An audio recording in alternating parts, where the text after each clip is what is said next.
it's grown quite Better fast than a copy. over like the past month. I'm not sure why, but it's been faster over the last month than it has beforehand, I think. But I think part of that was because of CG giving it a bit of an extra shout out. But Yeah, that's called the CG effect. No, I think it's because we separated them into fragments. yeah, yeah, that's probably why. And because Remington Creative hopped on. Actually, yeah, maybe we should address that since we've just made some changes. So, professional mode. For everyone that was asking for the full versions of the videos to come back online, the reason why we originally made them shorter was for a few reasons. First of all, long form videos that are not very frequent on YouTube don't do so well unless you already have a dedicated audience waiting for it, expecting it with the notifications, etc. So for the purpose of growing, it is better to have the shorter form videos. They're more likely to get recommended over time. The titles are the subjects of the video, so people know exactly what they are. They're more likely to share them. Also, the total amount of engagement you get throughout a week, for example, is much more on multiple videos than it is on one video, at the end. So that helps as well.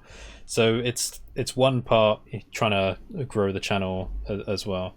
But of course, we don't want to stop people from being able to listen to the whole thing at once if they want to. So we were talking about ways to come up with a compromise, because we didn't want to just upload the whole thing and that would use up like a notification moment.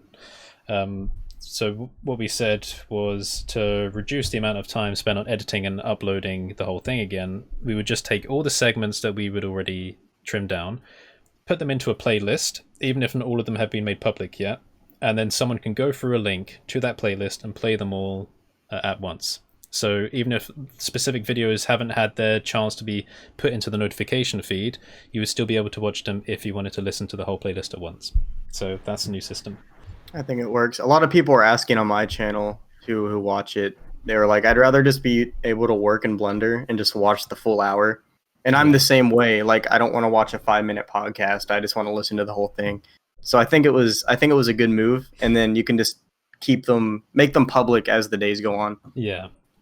Because that gives like the algorithm an opportunity to, recommend the individual videos as well. So it gives us a chance to have more people come into the ecosystem. Because one thing that we were finding, especially having a look at the comments and stuff, was that only the same few people were watching the episodes every time.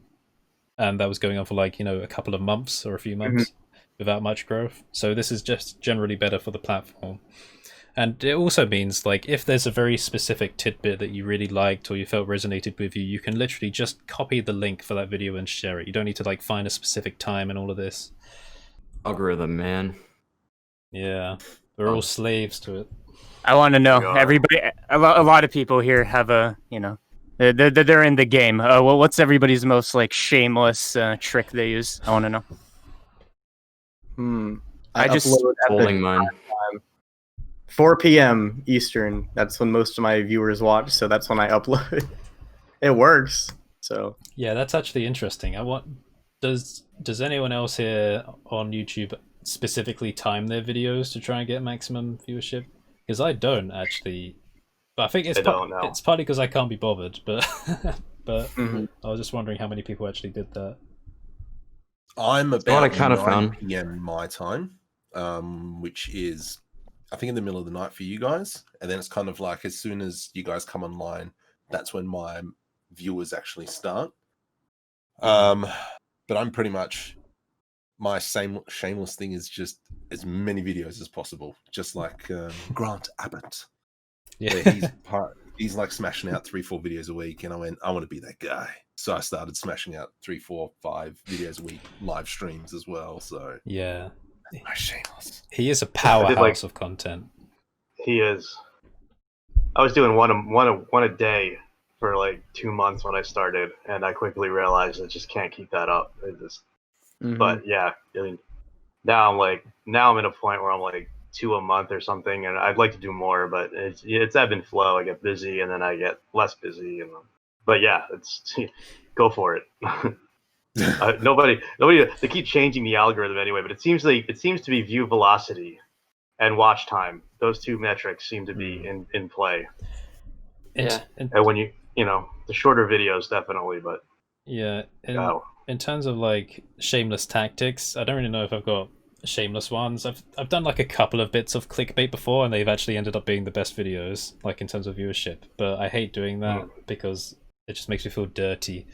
But giving away free stuff seems to have been something that really gave me a massive boon, because it massively increased the size of my product audience, my mailing list audience, and stuff like that. Yeah. So that's one thing I say to new YouTubers is try and give away free stuff, because you'll be surprised how many people download it, and you'll be surprised how many people tip on those things as well. Because ironically, one of my best-selling products is a free product, which is the Biogen add-on.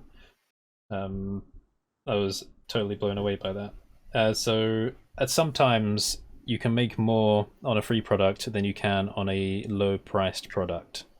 Because when people see a price tag, they'll go, oh no, I don't want that. It costs money. You know, a certain number of people will be like that. They just see a tag and they go, no. Yeah, but, they're hesitant.